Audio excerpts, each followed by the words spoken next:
இப்போ சொல்லியிருந்தீங்க ப்ராஜெக்ட்ஸ் தான் வந்து இம்பார்ட்டன்ட்டு. ஆமா. நான் தான் இந்த டெக்னாலஜியை லேர்ன் பண்ணிக்கிட்டேன் அப்படின்ற ப்ரூஃப்காக ஒரு சர்டிஃபிகேட் வாங்கியிருக்கேன்ல. ஸோ அதை தாண்டி ஏன் வந்து projects important? So first 3 steps சொல்லியிருந்தீங்க. ஸோ இப்போ அடுத்த 4 ஸ்டெப்ஸும் சேர்த்து சொல்லிடுறீங்களா? ஓகே. ஸோ அதாவது நீங்கள் ஒன்ஸ் ப்ராஜெக்ட் பண்ணிட்டீங்க அப்படின்னா கண்டிப்பாாக அதை வெர்ஷன் கண்ட்ரோல், அதாவது GitHub அப்படிங்கிற ஒரு இடத்துல போர்ட்ஃபோலியோ நம்ம பில்ட் பண்ணி வைக்கணும். ஃப்ரெஷர்ஸ் ஐடிக்குள்ளே போகிறதுக்கு ஒரு நல்ல சீக்ரெட் ஏதாவது இருந்தால் சொல்லுங்கள். 7 ஸ்டெப்ஸ் அப்படின்ற மாதிரி பேசியிருந்தோம். ஃபஸ்ட்டு 3 ஸ்டெப்ஸை பற்றி சொல்லுங்கள். அதாவது ஃபர்ஸ்ட் 3 ஸ்டெப்ஸுமே கம்பைன்டு ஸ்டெப்ஸ். நான் உங்களோட வெங்கட்டுங்க. வேர்ல்டில் வந்து 250 எக்ஸ்பர்ட்ஸில் நானும் ஒருத்தங்க மைக்ரோசாஃப்டோட ஓனர் கிட்ட இருந்து அவார்டு வாங்கியிருக்கேன். இது இல்லாம வந்து நான் ஒரு Microsoft certified, Amazon certified, Oracle certified, Intel certified, NASSCOM certified, IBM certified, international recognise எக்ஸ்பர்ட்டுங்க. HCL டெக்னாலஜியோட subject matter expert, sequent knowledge சாம்பியனுங்க and service delivery excellence manager award வாங்கினவங்க.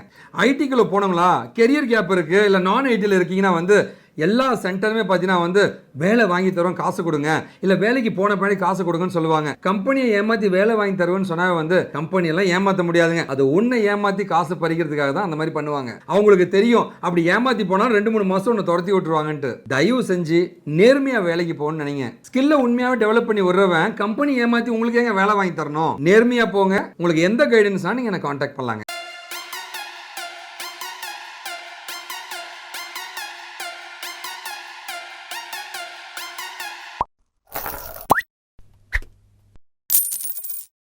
காஷி இன்ஃபோடெக் நேயர்கள் அனைவருக்குமே வணக்கம். ஸோ இன்றைக்கி நம்ம பாட்காஸ்ட்டில் என்ன பார்க்க போகிறோம் அப்படின்னா, ஸோ இந்த 2026 ஏஐ ஏரால ஈஸியாக வந்து ஐடி ஜாப்குள்ளே போகிறதுக்கு ஒரு 7 ஸ்டெப்ஸ் தான் பார்க்க போகிறோம். ஸோ அந்த 7 ஸ்டெப்ஸ் என்னென்ன, கூடவே இன்னும் கொஞ்சம் கொஷின்ஸ் எல்லாமே இருக்குது. இதெல்லாம் நம்ம எக்ஸ்பர்ட்டை கேட்டு தெரிஞ்சுக்கலாம். ஸோ வாங்க. வணக்கம். இப்போ இருக்கக்கூடிய இந்த சுச்சுவேஷனில் நம்ம வந்து என்னென்ன மிஸ்டேக்ஸ்லாம் பண்ணிக்கிட்டு இருக்கோம், ஒரு ஃப்ரெஷராக இருக்கும்போது நம்ம ஜாபுக்குள்ளே என்டர் ஆகணும்னா அதுக்கு என்னென்ன பண்ணணும் அப்படிங்கிற எல்லாத்தையும் டீட்டெயிலாக டிஸ்கஸ் பண்ண போகிறோம் இந்த வீடியோவில். வீடியோ ஃபுல்லாக பாருங்கள். அண்ட் உங்களோட ரெப்ரஸன்டேட்டிவாக இருந்து இந்த கொஷின்ஸ்லாம் கேட்கறதுக்கு மனிஷா இங்கே வந்திருக்காங்க. உங்களோட கேள்வி ஆரம்பிக்கலாம். வீடியோக்குள்ளே போகிறதுக்கு முன்னாடி செம்ம குட் நியூஸ் தான் நம்ம பார்க்க போகிறோம். ஸோ நீங்கள் பார்த்துட்டு இருக்கிறது வந்துட்டு சபரி. ஸோ இவர் வந்து 2014 MSc டிகிரி கம்ப்ளீட் பண்ணியிருக்காரு. ஸோ இப்போ இவர் நல்ல ஐடி கம்பெனியில் பிளேஸ் ஆயிருக்காரு. ஸோ ஃபஸ்ட்டு இவரோட ஸ்பீச்சை கேட்போம் வாங்க. நான் கடலூர்லேருந்து வரேன். இதுக்கு முன்னாடி நான் ஐடி ஃபீல்டில் ஒர்க் பண்ணிகிட்டு இருந்ததுனால ஸோ ஐடி ஃபீல்டு மூவ் ஆகலான்னு ஒரு இன்ட்ரெஸ்ட்னால இங்கே வந்து சாரை பார்த்தேன். சார்கிட்ட வந்து சார் இதுமாரி நான் ஐடி ஃபீல்டில் போகணும், பட் எனக்கு கோடிங் வேணாம், நான் கோடிங்காக சூஸ் பண்ணலாம் அப்படின்னு ஒரு சஜஷன் கேட்டேன். இப்போ வந்து வேறு ஒரு கம்பெனியில் ஜாப் கிடச்சிருக்கு. ஸோ சபரியோட ஸ்பீச் கேட்டிருப்பீங்கன்னு நினைக்கிறேன். ஸோ பயங்கரமாக இன்ஸ்பிரேஷனான ஒரு வீடியோ தான். ஸோ MSc வந்து 2014 கம்ப்ளீட் பண்ணியிருக்காரு. இப்போ நல்ல ஐடி கம்பெனியில் பிளேஸ் ஆயிருக்காரு. நடுவில் வந்து நான் ஐடியில் ஒர்க் பண்ணிட்டு இருந்திருக்காரு. ஸோ இப்போது இந்த கரண்ட் 2026 ஏஐ ஏரால பிளேஸ் ஆயிருக்காரு அப்படின்னா ஸோ கண்டிப்பாக நம்மளாலையுமே வந்துட்டு ஒரு நல்ல கோர்ஸ் சூஸ் பண்ணுறது மூலிமா, நல்ல கைடன்ஸ் கிடைக்கிறது மூலிமா ஈஸியாக பிளேஸ் ஆக முடியும். ஸோ அதுக்கான இன்ஸ்பிரேஷன் தான் நம்ம சபரி. இப்போ வாங்க நம்ம வீடியோக்குள்ளே போகலாம்.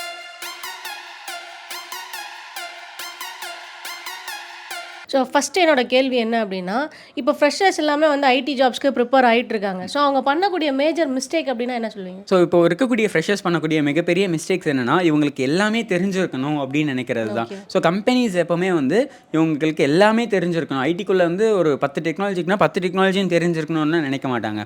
அந்த ரோலுக்கு தேவையான ஸ்கில்ஸ் அவங்க கிட்ட இருக்கா அப்படிங்கிறத மட்டும்தான் எதிர்பார்க்குறாங்க. இப்போ எக்ஸாம்பிளுக்கு ஒரு ஸ்டூடெண்ட் இருக்காங்கன்னா அந்த ஸ்டூடெண்ட் கண்டினியூஸ் லேர்னிங் பண்ணால் போதும், சைமல்டேனியஸ் லேர்னிங் பண்ணக்கூடாது. அதாவது இப்போ பைத்தான் எடுக்கிறாங்க, Python data science, AI, machine learning இதெல்லாம் இருக்குன்னு வச்சுக்கோங்களேன்.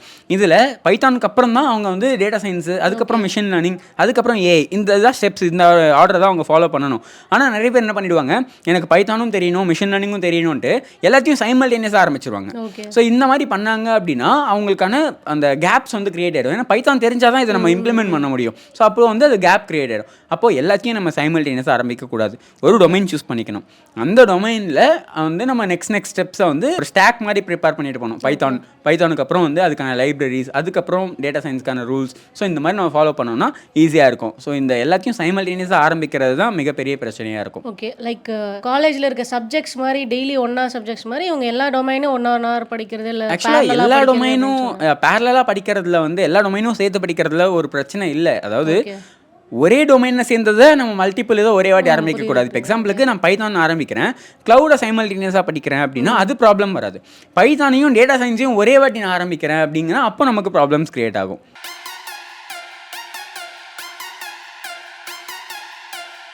நம்ம ஸ்டார்டிங்கில் சொன்ன மாதிரி 7 ஸ்டெப்ஸ் அப்படின்ற மாதிரி பேசியிருந்தோம். ஃபஸ்ட்டு 3 ஸ்டெப்ஸை பற்றி சொல்லுங்கள். அதாவது ஃபர்ஸ்ட் 3 ஸ்டெப்ஸுமே கம்பைன்டு ஸ்டெப்ஸ், அதாவது இதுக்கு அடுத்தது தான் வரும் அப்படிங்கிற மாதிரி இருக்கும். அதாவது ஃபர்ஸ்ட் நீங்கள் கோடிங் ஏதாச்சும் கற்றுக்கணுங்க கண்டிப்பாக. பைத்தான் இல்லைனா வந்து ஜாவா அந்த மாதிரி ஏதாச்சும் ஒரு கோடிங் ஸ்கில் கற்றுக்கணும். நெக்ஸ்ட் வந்து SQL மெயின் டேட்டா பேஸ் அப்படிங்கிறது எல்லாத்துக்கும் காமனாக தேவைப்படக்கூடிய ஒன்று. ஸோ டேட்டா பேஸ் கற்றுக்கணும். மூணாவது இதை ரெண்டையும் வச்சு ப்ராஜெக்ட் பண்ணிவிடும் ஃபஸ்ட்டு. ஸோ ப்ராஜெக்ட் தான் நம்மளை எங்கே போனாலுமே வந்து ஷோகேஸ் பண்ணுறதுக்கு யூஸ்ஃபுல்லாக இருக்கும். அப்போது ஃபஸ்ட்டு 3 ஸ்டெப்ஸ் என்னென்னா, ஃபஸ்ட்டு கோடிங் கற்றுக்கிறது, நெக்ஸ்ட்டு SQL டேட்டா பேஸ் ரிலேட்டடாக படிக்கிறது, தேர்ட் ஸ்டெப் வந்து அதுக்கேற்ற ப்ராஜெக்ட்ஸை நம்ம பண்ணுறது. இதை 3 பண்ணிட்டாங்க அப்படின்னா நெக்ஸ்ட் லெவல்ஸ் அந்த இன்னும் மீதி 4 ஸ்டெப்ஸ் இருக்குல்லையே அது ரொம்பவே ஈஸி ஆகிடும்.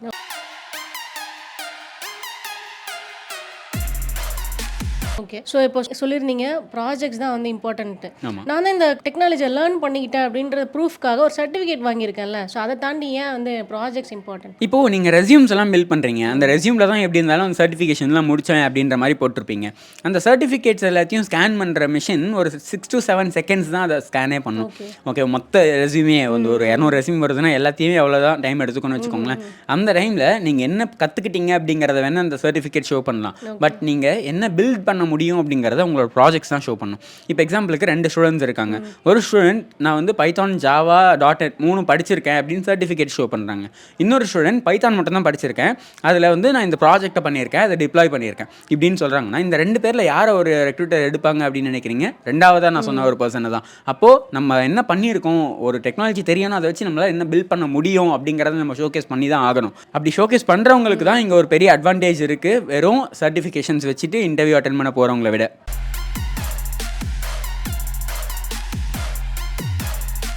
ஸோ ஃபஸ்ட்டு 3 ஸ்டெப்ஸ் சொல்லியிருந்தீங்க. ஸோ இப்போ அடுத்த 4 ஸ்டெப்ஸும் சேர்த்து சொல்லிடுறீங்களா? ஓகே. ஸோ அதாவது நீங்கள் ஒன்ஸ் ப்ராஜெக்ட் பண்ணிட்டீங்க அப்படின்னா கண்டிப்பாக அதை வெர்ஷன் கண்ட்ரோல், அதாவது GitHub அப்படிங்கிற ஒரு இடத்துல போர்ட்ஃபோலியோ நம்ம பில்ட் பண்ணி வைக்கணும். அதாவது GitHubல அதை ஃபுல்லாகவே அப்டேட் பண்ணி அது எப்போவுமே வந்து புஷ் புல் ட்ராக்கிங் அந்த நிறைய இருக்கும். அதாவது GitHubக்குள்ளே போய் பார்த்தீங்கன்னா எத்தனை நாள் நீங்கள் ஆக்டிவாக இருக்கீங்க அப்படிங்கிறதுலாம் இருக்கும். இதெல்லாம் ஒரு போர்ட்ஃபோலியோ, உங்களுக்கு டெய்லி ஒரு சேஞ்சஸ் பண்ணுறது இதெல்லாமே. அப்படி இருக்கும்போது ஏதாச்சும் ஒரு இன்டர்வியூ போகிறீங்கன்னா அதை எடுத்து காட்ட முடியும். ஸோ GitHubல நான் ஆக்டிவாக இருக்கேன் அப்படிங்கிறது. Next LinkedIn profile. ஸோ இந்த LinkedIn ப்ரொஃபைலை நீங்கள் பில்ட் பண்ணுறது ரொம்ப ரொம்ப மிகப்பெரிய இம்பார்ட்டண்ட்டான ஒரு திங்குன்னு சொல்லலாம். ஏன்னா இங்கே நம்ம டேரெக்டாக கம்பெனிஸில் போயிட்டு ரெஸ்யூமே கொடுக்குறத விட இங்கே இருக்க நிறைய பேர் நம்மளோட ஒர்க்ஸை பார்த்துட்டு இருப்பாங்க. ஸோ நான் பண்ண ப்ராஜெக்டோட ஸ்க்ரீன்ஷாட்டை ஷேர் பண்ணி அதுக்கு ஏதாவது ஒரு வீடியோ மாதிரி ரெடி பண்ணி போடுறேன் அப்படின்னா இதெல்லாமே LinkedIn ப்ரொஃபைலை பில்ட் பண்ண ஹெல்ப் பண்ணும். அங்கேருந்து பார்த்துட்டு யாராச்சும் ரெக்ரூட்டர்ஸும் எனக்கு கால் பண்ணி பேசுகிற சான்சஸ் நிறையவே இருக்குது. நம்ம ரெஃபரல்ஸும் நிறைய பேர்கிட்ட கேட்கலாம். அண்ட் நெக்ஸ்ட் ஸ்டெப் என்ன அப்படின்னு பார்த்தீங்கன்னா மார்க் இன்டர்வியூஸ் ப்ரிப்பரேஷன். அதாவது நீங்கள் வந்து இன்டர்வியூ போகிறதுக்கு முன்னாடி நிறைய மார்க் இன்டர்வியூஸ் அட்டென்ட் பண்ணணும். அது டெக்னிக்கலாக இருக்கலாம், இல்லை HR இன்டர்வியூவாக இருக்கலாம். உங்களுக்கு தெரிஞ்சவங்க கிட்டேயோ இல்லை யார்கிட்ட இருந்தாலும் நீங்கள் இன்டர்வியூஸ் பண்ணலாம். உங்களோட மிரர்ஸ், அதாவது நீங்களே கூட மிரர் இன்டர்வியூ கூட அட்டென்ட் பண்ணி பார்க்கலாம். ஸோ மார்க் இன்டர்வியூ அப்படிங்கிறது ரொம்பவே பெரிய விஷயமா இருக்கும். அண்ட் முக்கியமாக ரெஃபரல்ஸ். ஸோ ரெஸ்யூம்ஸை வந்து ரெஃபரல்ஸ் கேட்டு அனுப்பணும். ப்ளஸ் ரெஸ்யூம்ஸ் அனுப்பும்போது எல்லா கம்பெனிஸ்க்கும் ரேண்டமாக அனுப்பக்கூடாது. ஸோ குறிப்பிட்ட கம்பெனிஸுக்கு அதையும் ஒவ்வொரு வாட்டியும் ரெஸ்யூம் அப்டேட் பண்ணி தான் நம்ம சென்ட் பண்ணணும்.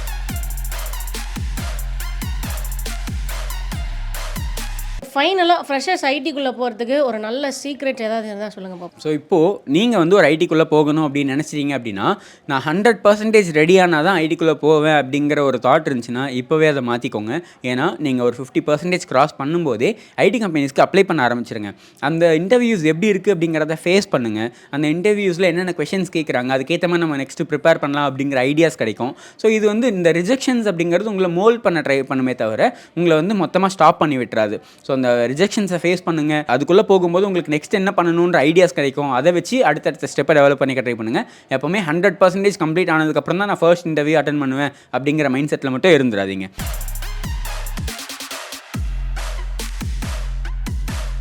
ஸோ இந்த ஸ்டெப்ஸை நீங்கள் ஃபாலோ பண்ணிங்கனாலே கண்டிப்பாக உங்களுக்கான ஜாப் அப்படிங்கிறது ஈஸியாகவே கிடச்சிரும். ஸோ இந்த வீடியோவில் நம்ம இந்த ஃப்ரெஷர்ஸ் பண்ணக்கூடிய மிஸ்டேக்ஸ் அண்ட் நீங்கள் ஃபாலோ பண்ணக்கூடிய 7 ஸ்டெப்ஸ் பற்றி டீட்டெயிலாக பேசியிருக்கோம். இந்த ஸ்டெப்ஸை ஃபாலோ பண்ணாலே உங்களுக்கான first IT job, entry level job அப்படிங்கிறது ஈஸியாக கிடைக்கும். பட் இதுக்கு நீங்கள் டெக்னிக்கலாக ஸ்ட்ராங்காக இருக்கணும். இந்த டெக்னிக்கலாக ஸ்ட்ராங்காக இருக்கிறதுக்கு எங்கே போய் படிக்கிறது அப்படின்னு டவுட் இருந்ததுன்னா அதுக்கு தான் நாங்கள் ஹெல்ப் பண்ணுறோம். ஸோ இதெல்லாமே நம்ம ப்ரொவைட் பண்ணக்கூடிய கோர்சஸ். இந்த கோர்சஸில் நீங்கள் என்ரோல் பண்ணுறது மூலயமா நான் இப்போ சொன்ன ஸ்டார்ட்லேருந்து எண்ட் வரைக்கும் நாங்களே கைட் பண்ணுவோம். ஸோ இந்த கோர்சஸில் நீங்கள் என்ரோல் பண்ணணும் அப்படின்னு நினச்சிங்கன்னா mobile number, email ID and Instagram ப்ரொஃபைலும் கொடுத்துருக்கேன். எந்த சோர்ஸில் வேணால் காண்டாக்ட் பண்ணி உங்களுக்கான கோர்ஸ் டீட்டெயில்ஸை நீங்கள் கேதர் பண்ணிக்கலாம். இந்த வீடியோவில் நம்ம நிறைய விஷயத்தை டிஸ்கஸ் பண்ணியிருக்கோம். இந்த வீடியோ பிடிச்சிருந்தா லைக் பண்ணிவிட்டு இந்த வீடியோ யாருக்கு யூஸ்ஃபுல்லாக இருக்கும்னு நினைக்கிறீங்களோ உங்களுக்கு ஷேர் பண்ணி விட்டுருங்க. அண்ட் இதே மாதிரியான யூஸ்ஃபுல்லான டிப்ஸ் அண்ட் ட்ரிக்ஸ் தெரிஞ்சுக்க நம்ம சேனலை மறக்காமல் சப்ஸ்கிரைப் பண்ணிக்கோங்க. நீங்கள் பார்த்துக்கிட்டு இருக்க இந்த டாபிக் ரிலேட்டடாக நிறைய பேர் வந்து கமெண்ட்ஸில் கொஷின்ஸ் கேட்டிருக்காங்க. அதெல்லாம் என்ன கொஷின்ஸ், அதுக்கான ஆன்சர்ஸ் எல்லாமே பார்க்கலாம். ஸோ இந்த ஸ்டெப்ஸை ஃபாலோ பண்ணால் ஐடி ஜாப் கிடைக்கும்னு சொல்லியிருக்காங்க. ரியல் டைம் எக்ஸாம்பிள் சொல்லுங்கள் அப்படின்னு கேட்டிருக்காங்க. ஸோ ஸ்டூடெண்ட் ஏ வந்து என்ன பண்ணுறாங்க அப்படின்னா பைத்தான் கோர்ஸ் லேர்ன் பண்ணுறாங்க. லேர்ன் பண்ணி முடிச்சுட்டு ஸ்டாப் பண்ணிடுறாங்க. ஸ்டூடெண்ட் பி வந்துட்டு லேர்ன் பண்ணி முடிச்சதுக்கப்புறம் ப்ராஜெக்ட்ஸ் பில்ட் பண்ணுறாரு, கிட்டப் ரெடி பண்ணுறாரு, லிங்க்டின் ஆப்டிமைசேஷன் பண்ணுறாரு, மார்க் இன்டர்வியூஸ்க்கு அட்டன் பண்ணி ஸோ கண்டினியூஸாக வந்துட்டு அப்ளை பண்ணிகிட்டே இருக்காரு. ஸோ 6 months கழிச்சு யாருக்கு ஜாப் கிடைக்கும் அப்படின்னா ஸ்டூடெண்ட் பிக்கு தான் வந்துட்டு கிடைக்கும். ஸோ நெக்ஸ்ட் கொஸ்டின் வந்துட்டு டிகிரி மார்க்ஸில் சிஜிபிஏ முக்கியமா அப்படின்னு கேட்டிருக்காங்க. ஸோ சில கம்பெனிஸ் வந்து ஃபில்ட்ரேஷன் ப்ராசஸ்க்காக அதை யூஸ் பண்ணுறாங்க. ஆனால் வந்துட்டு நிறைய கம்பெனிஸ் வந்துட்டு அதை யூஸ் பண்ணுறது கிடையாது. நெக்ஸ்ட் வந்து டெய்லி எவ்வளோ டைம் ப்ரிப்பேர் பண்ணணும் அப்படின்னு கேட்டிருக்காங்க. ஸோ நீங்கள் நிறைய நேரம் படிக்கிறத தாண்டி ஒரு நாளைக்கு வந்து 2 to 4 hours வந்துட்டு கண்டினியூஸாக ஃபோக்கஸ்டாக படித்தாலே வந்துட்டு எஃபெக்டிவான ரிசல்ட் கிடைக்கும். ஸோ நெக்ஸ்ட் வந்து பிக்கஸ்ட் மிஸ்டேக்ஸ் ஃப்ரெஷர்ஸ் ஜாப் சர்ச்சிங்கில் என்ன பண்ணுறாங்க அப்படின்னு கேட்டிருக்காங்க. ஸோ கோர்ஸை கம்ப்ளீட் பண்ணதுக்கு அப்புறம் வந்துட்டு ப்ராஜெக்ட்ஸ் பண்ணாமல் இருக்கிறது, கிட்டப் ரெடி பண்ணாமல் இருக்கிறது, அண்ட் வந்து ஜாப்ஸ்க்கு வந்து அப்ளை பண்ணாமல் இருக்கிறது, இன்டர்வியூக்கு ப்ராக்டிஸ் பண்ணாமல் இருக்கிறது எல்லாமே ஃப்ரெஷர்ஸ் பண்ணக்கூடிய மிஸ்டேக்ஸ். ஸோ நெக்ஸ்ட் கொஸ்டின் வந்து லிங்க்டின் ப்ரொஃபைல் ரியலி ஹெல்ப் பண்ணுமான்னு கேட்டிருக்காங்க. கண்டிப்பாக ஹெல்ப் பண்ணும். ஒரு ப்ரொஃபஷனலான லிங்க்டின் ப்ரொஃபைல் வந்துட்டு ஈஸியாக ரெக்ரூட்டர்ஸ் கண்ணில் படுற மாதிரி இருக்கும். அண்ட் வந்து ரெஃபரல்ஸ்க்கு யூஸ் பண்ணுவாங்க. ஹைரிங் மேனேஜர்ஸ்க்குமே வந்து ரொம்ப ஹெல்ப்ஃபுல்லாக இருக்கும். நெக்ஸ்ட் வந்து கிட்டப் இல்லாமல் ஐடி ஜாப்ஸ் கிடைக்குமான்னு கேட்டிருக்காங்க. ஸோ கண்டிப்பாக கிடைக்கும். பட் வந்துட்டு டெவலப்பர் அண்ட் ஏஐ ரோல்ஸ்க்கு, டேட்டா ரோல்ஸ்க்கெல்லாம் பார்த்தீங்க அப்படின்னா கிட்டப் ப்ரொஃபைல் அப்படிங்கிறது வந்து ஒரு ஸ்ட்ராங் ஸ்ட்ரென்தனிங் திங்காக வந்து பார்க்கப்படும். ஒரு ஷோகேசிங் ஒர்க்காக வந்து இருக்கும். நெக்ஸ்ட் வந்து ரெஃபரல் எப்படி வாங்குறது அப்படின்னு கேட்டிருக்காங்க. ஒரு ப்ரொஃபஷனல் நெட்வொர்க்கை வந்துட்டு நீங்கள் பில்ட் பண்ணணும். ஸோ சில அலுமினிஸ் அண்ட் சீனியர்ஸ் கிட்டலாம் வந்துட்டு நீங்கள் காண்டாக்டில் வச்சுக்கலாம். நல்ல ப்ரொஃபஷனல்ஸ் அண்ட் ஆல்சோ வந்து லிங்க்டின்ல கூட நீங்கள் நல்ல ப்ரொஃபஷனல்ஸை கேட்ச் பண்ண முடியும். நெக்ஸ்ட் வந்து மார்க் இன்டர்வியூ எவ்வளோ இம்பார்ட்டன்ட் அப்படின்னு கேட்டிருக்காங்க. ரொம்ப ரொம்ப இம்பார்ட்டன்ட். மார்க் இன்டர்வியூ பண்ணுறது மூலமா ஸோ உங்களோட கான்ஃபிடன்ஸ் பில்ட் ஆகும். கம்யூனிகேஷனில் என்ன மிஸ்டேக் பண்ணுறீங்க அப்படின்றத பார்த்து ஈஸியாக இம்ப்ரூவ்மெண்ட் பண்ண முடியும். அடுத்த கொஸ்டின் ஆஃபர் வரலனா ரோட் மேப் சேஞ்ச் பண்ணணுமான்னு கேட்டிருக்காங்க. இமீடியட்டாக ரோட் மேப் மாற்றணும்னு அவசியம் இல்லை. ஸோ உங்களோட ரெஸ்யூமை சேஞ்ச் பண்ணி பாருங்கள். ப்ராஜெக்டை இன்னும் கொஞ்சம் ஸ்ட்ராங்காக பண்ணுங்கள். டெக்னிக்கலி நிறையா ப்ரிப்பேர் பண்ணுங்கள். ஸோ அதுக்கப்புறம் 1 by 1 சேஞ்ச் பண்ணி பாருங்கள். எடுத்த உடனே வந்து ஃபுல்லாக மாற்றணும்னு அவசியம் இல்லை. ஃபைனலி வந்துட்டு ஐடி ஜாப் வாங்குறதுக்கு சீக்ரெட் என்ன அப்படின்னு கேட்டிருக்காங்க. கன்சிஸ்டண்ட்டாக வந்து லேர்ன் பண்ணிகிட்டே இருங்க. ப்ராஜெக்ட்ஸை பில்ட் பண்ணிக்கிட்டே இருங்க. அண்ட் வந்து இன்டர்வியூஸ்க்கு ப்ராக்டிஸ் பண்ணுங்கள். ரெகுலராக வந்து அப்ளை பண்ணிக்கிட்டே இருங்க. அண்ட் வந்து எவ்ரி ரிஜெக்ஷனுக்கு அப்புறமும் இம்ப்ரூவ் பண்ணிக்கிட்டே இருங்க. ஸோ இதெல்லாம் நீங்கள் பண்ணுறது மூலிமா ஐடி ஜாப் ஈஸியாக வாங்க முடியும். ரொம்ப பெருமையாக சந்தோஷமாக சொல்ல ஆசைப்படுறது இவங்க எல்லாமே நம்மகிட்ட படித்து பிளேஸ் ஆன ஸ்டூடெண்ட்ஸுங்க.